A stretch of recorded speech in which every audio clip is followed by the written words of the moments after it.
All right, and here we are for the static equilibrium curveball question. We haven't had static equilibrium show up in a long time, so I'm sure a lot of us were not very happy to see this, that we had to deal with torque here.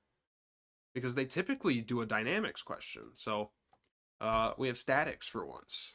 So kind of a change of pace. But who would have guessed? Extended body diagram. So on each of the following points, label the forces, not components, that are exerted on the rod.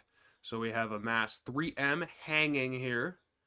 Then we have a uniform rod with mass m, so it actually has mass, so that will matter. So it has a center of mass gravitational force right there in the center of the rod. And then there's this string holding it up horizontally at Q.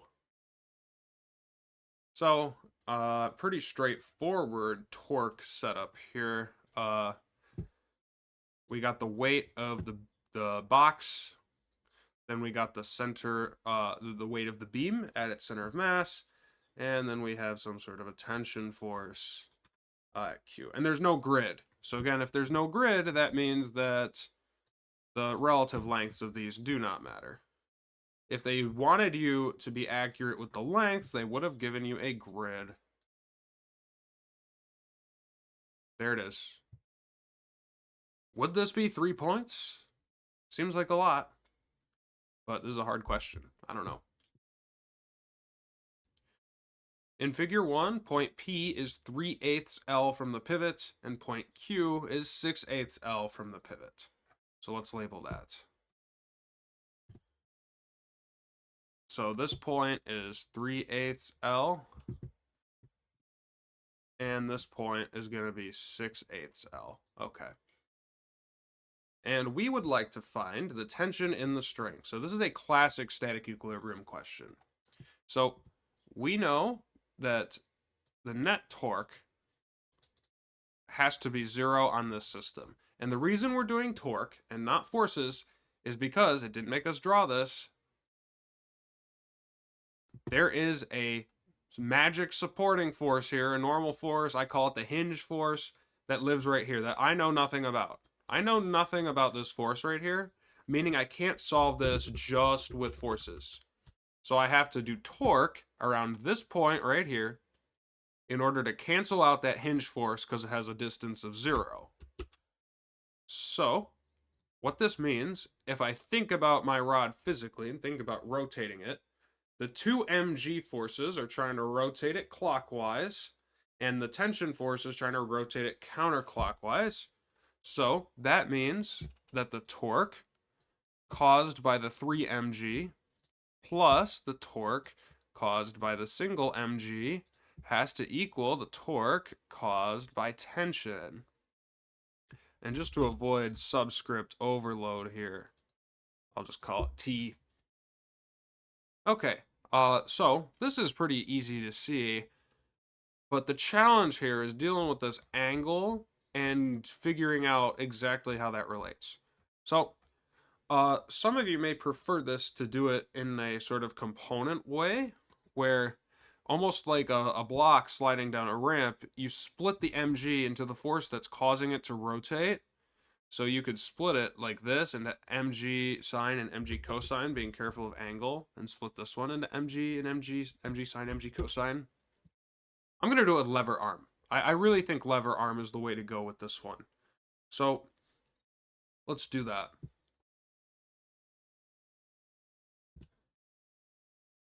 So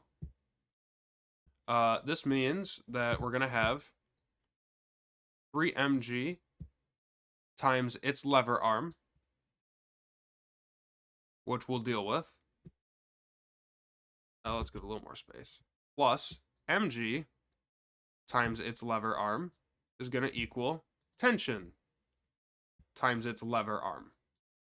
So what are each of the lever arms? Well, for reference, the lever arm is the shortest perpendicular distance to the line at which the force acts. So let's redraw the figure here, and we'll give us some forces. So here was our 3 mg, And here is our mg. And here's our tension. Okay, so we're also given that this angle right here is theta. So when we're dealing with lever arm, we are asking, what is the shortest perpendicular distance from the pivot point to the line of action of the force? So gravity works really well with lever arm because gravity is always vertical, meaning the lever arm is always a horizontal distance. So what that means is that our lever arms for each force are going to be this green distance for the hanging block, this green distance for the center of mass, the weight of the beam, and then this vertical distance for the tension force, because tension's horizontal, so the lever arm's vertical. So we got to get expressions for each of those green lines. And, well, we got to do some trig to kind of figure out where the angles go. So we'll extend this down a little bit, make some triangles. So if this angle's theta, theta also goes right here. And that also means theta also goes up here. So all those blue tick marks are theta. And now we can just kind of evaluate. So our first one, the 3mg, well, the total distance to the point where the force acts is given to be 3/8 L. But the lever arm of that, the green part, is going to be sine of theta. Because I don't want the actual distance to the line of action. I want the perpendicular distance. So I got to take the side opposite of the angle, which is sine. Additionally, the other one is identical. It just acts at the center. So it's just going to be 4/8. And then the tension force, well, this green line, the tension force acts a distance 6/8 L away, but the green line touches the theta, so we use cosine. Again, there are other solutions to this. R cross F might help you better. It's just a personal preference thing. I still think this is quite difficult regardless. So now let's set it up. We can do some lovely fraction math here. We get 9/8 mg sine theta plus 4/8 mg sine theta equals 6/8 t times L cosine theta. And now we get actually a couple cancellations. So actually 8 can be removed from everybody, which helps to get that denominator out of here. And also we can factor out an mg sine theta from each of these. So we get 13 mg sine theta equals 6 times t times cosine theta. Oh, and I missed my L's over here. I canceled them too early. Cancel, cancel, cancel. So I get 13 divided by 6 mg sine theta equals t cos theta.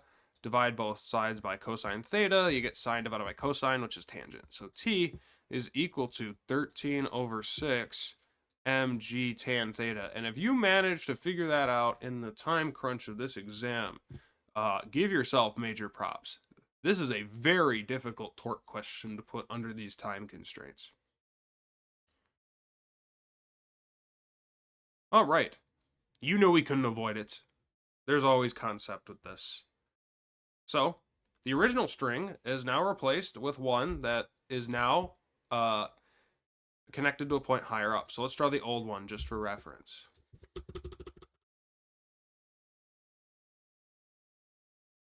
Okay.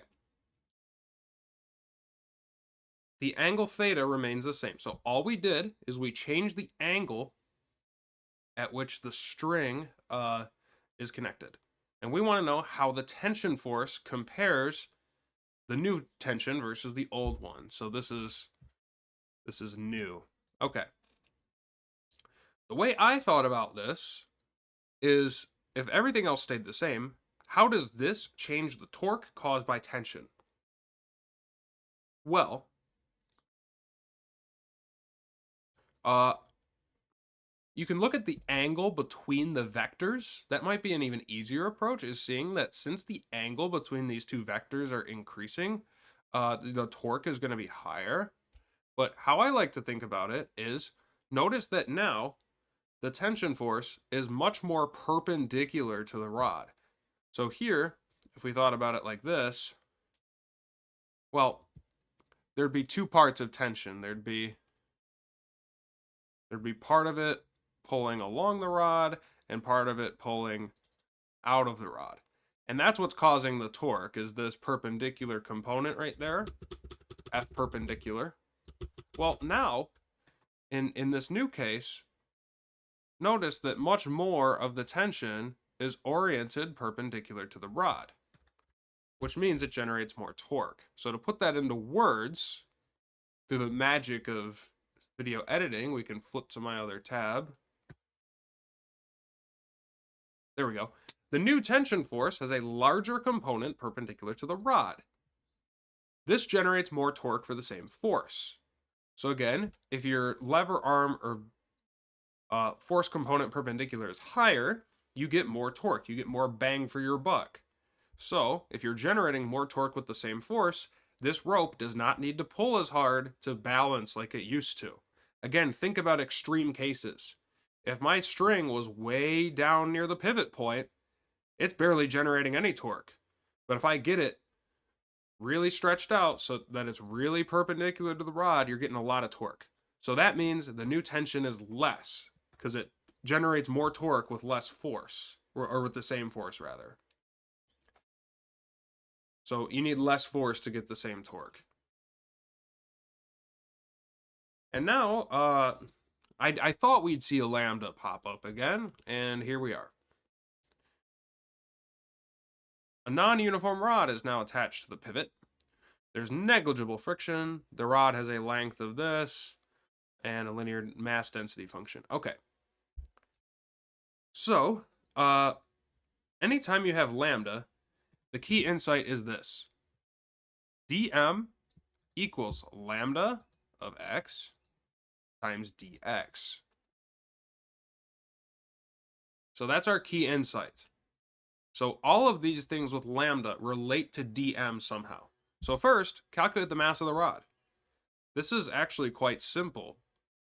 So what is the mass of the rod? Well, here's a piece of the rod, here's a piece of the rod, here's a piece of the rod. So we got to add up all the little masses. So what is m? M is just the sum of all the little m's. So we just integrate that.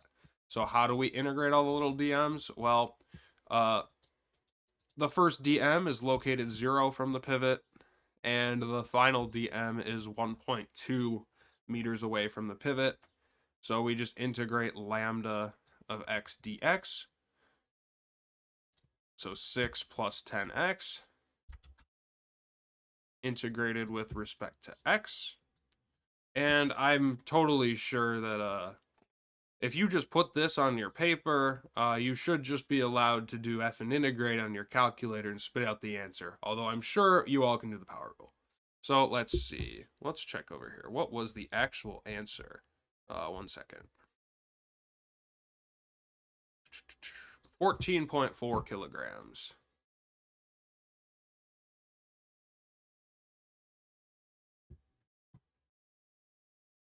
And now moment of inertia. This is a more typical calculation. Even though it is more complicated, it shows up more. Again, moments of inertia is not just the integral of all the little masses, but they're weighted by their squared distance from the pivot point. So it's the same thing. You just integrate from x equals 0 to 1.2 of x squared times lambda.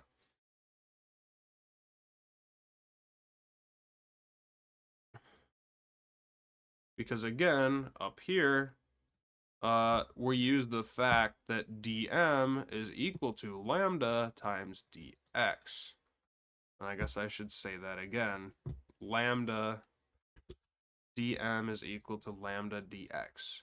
And then we punch that into the calculator and we get 8.64 kilogram meters squared. So I thought this was quite a challenging problem. There's certainly ways to get points on it, but I like this problem, but I see why it is very difficult.